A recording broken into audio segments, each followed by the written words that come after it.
ಹರಿ ಓಂ. ಧರ್ಮಶಾಸ್ತ್ರಕಾರರು ಒಂದು ಮಾತು ಹೇಳ್ತಾರೆ, ರಥಸ್ಥ ಕೇಶವಂ ದೃಷ್ಟ ಪುನರ್ಜನ್ಮನ ವಿದ್ಯತೆ ಅಂತ ಹೇಳಿ. ರಥದಲ್ಲಿ ಕೂತಂತಹ ಪರಮಾತ್ಮನನ್ನ ಕಂಡ್ರೆ ಪುನರ್ಜನ್ಮ ಅನ್ನುವಂಥದ್ದು ಇರೋದಿಲ್ಲ. ಹಾಗಿರ್ಬೇಕಾ ರಥದಲ್ಲಿ ಕೂತಂತಹ ಭಗವಂತನನ್ನ ಏನಂತ ಚಿಂತನೆ ಮಾಡಬೇಕು ಅಂತಂದ್ರೆ, ನೋಡಿ ನಾವು ನಿತ್ಯದಲ್ಲಿ ರಥೋತ್ಸವ ಮಾಡ್ಲಿಕ್ಕೆ ಸಾಧ್ಯವೇ ಇಲ್ಲ. ಹಾಗಿರಬೇಕಾದ್ರೆ ಹೃದಯ ಮಂಟಪ, ಭಗವಂತನ ನಮ್ಮ ಹೃದಯ ಮಂಟಪದಲ್ಲಿ ಕೂಡಿಸ್ಕೊಂಡು ಕಾಲನ್ನ ಚಕ್ರವನ್ನಾಗಿ ಮಾಡಿ ಪ್ರತಿಯೊಂದು ಹೆಜ್ಜೆ ನಡೆಯೋದು ಭಗವಂತನ ರಥೋತ್ಸವ ಅಂತ ಹೇಳಿ ಚಿಂತನೆ ಮಾಡಿದಾಗ ದೇವರು ವಿಶೇಷವಾಗಿ ಅನುಗ್ರಹವನ್ನ ಮಾಡ್ತಾನೆ. ವಿಜಯದಾಸರು ಒಮ್ಮೆ ಗಯಾ ಕ್ಷೇತ್ರಕ್ಕೆ ಹೋಗಿದ್ರು ಗೋಪಾಲದಾಸರನ್ನು ಕರ್ಕೊಂಡು. ಗೋಪಾಲದಾಸರು ಕೇಳಿದ್ರು, ಅಲ್ಲ ಗಯಾ ಗದಾಧರ್ ಬರಬೇಕು ರಥೋತ್ಸವದಲ್ಲಿ, ಮುಂದೆ ಯಲ್ಲಮ್ಮ ಬಂದ್ಲು, ಮಾರಮ್ಮ ಬಂದ್ಲು, ಸುಂಕಳಮ್ಮ ಬಂದ್ರು, ಎಲ್ಲರೂ ಹೀಗೆ ಬರ್ತಾ ಇದ್ದಾರೆ, ಕೊನೆ ಗದಾಧರ ಬಂದಲ್ಲ, ನಮ್ ತಾರತಮ್ಯಕ್ಕೆ ಧಕ್ಕೆ ಆಯ್ತು, ಭಗವಂತ ಸರ್ವೋತ್ತಮ ಅಂತೀವಿ, ಅವನು ಮೊದಲು ಬರ್ಬೇಕಲ್ಲ ಅಂತಂದ್ರೆ ವಿಜಯದಾಸರು ಹೇಳ್ತಾರೆ, ನೋಡಪ್ಪ ಇವರೆಲ್ಲ ಮುಂದೆ ಬರ್ತಾರೆ, ಹಿಂದೆ ನಾನು ಎಲ್ಲರನ್ನ ಕಾಯ್ತೇನೆ ಅನ್ನೋ ಉದ್ದೇಶದಿಂದ ಭಗವಂತ ಕೊನೆಗೆ ಬರ್ತಾನಂತೆ. ಅದೇ ಅವನ ಸರ್ವೋತ್ತಮತ್ವ. ಮುಂದೆ ತಾಳೆ, ದುಂದುಬಿ, ಮೇರಿ, ನಿಸ್ಸಾಳೆ ಎಲ್ಲವೂ ಕೂಡ ಮುಂದೆ ಹಾಡ್ಕೋತಾ ಎಲ್ಲರೂ ಹೋಗ್ತಾ ಇದ್ರೆ ಕೊನೆಯಲ್ಲಿ ಭಗವಂತ ನೀವೆಲ್ಲ ಮುಂದೆ ಹೋಗಿ, ನಿಮ್ ಹಿಂದೆ ನಾನಿದ್ದೇನೆ, ಅಭಯವನ್ನ ಕೊಡ್ತೇನೆ, ಹೆದರ್ಲಿಕ್ಕೆ ಹೋಗಬೇಡಿ ಅಂತ ಹೇಳಿ ರಥೋತ್ಸವದ ಮೂಲಕವಾಗಿ ಭಗವಂತ ನಮಗೆ ಅಭಯವನ್ನ ಕೊಡ್ತಾ ಇದ್ದಾನೆ.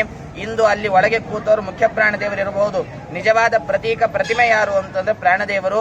ಹಾಗಾಗಿ ಆ ಪ್ರಾಣದೇವರು ನಿಜವಾದ ರಥ, ಮನೋರಥವನ್ನ ಕೊಡ್ತಾರಂತೆ.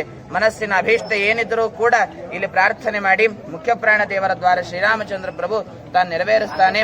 ಹಾಗಾಗಿ ಇಷ್ಟು ಸಂದೇಶ ಅಷ್ಟೇ, ನಮ್ಮ ಕಾಲುಗಳು ಚಕ್ರವಾಗಬೇಕು, ನಡೆಯೋದು ಎಲ್ಲವೂ ಕೂಡ ರಥೋತ್ಸವ ಅಂತಾಗತ್ತೆ. ಶ್ರೀಕೃಷ್ಣಾರ್ಪಣಮಸ್ತು. ಹರಯ್ಯ.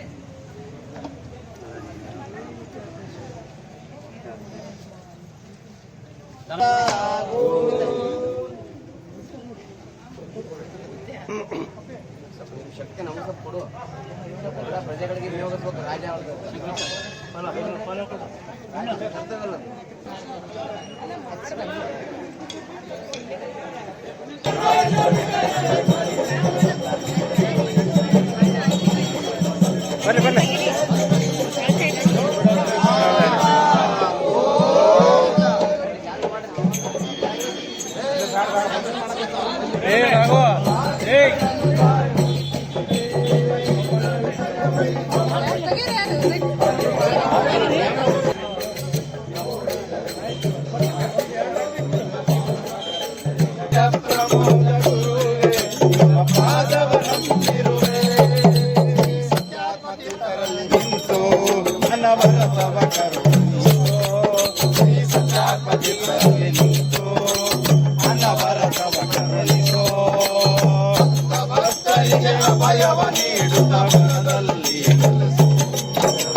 ಪರಮ ಕರುಣಾಳು ಗುರುವೇ, ಪರಮ ಕರುಣಾಳು ಗುರುವೇ.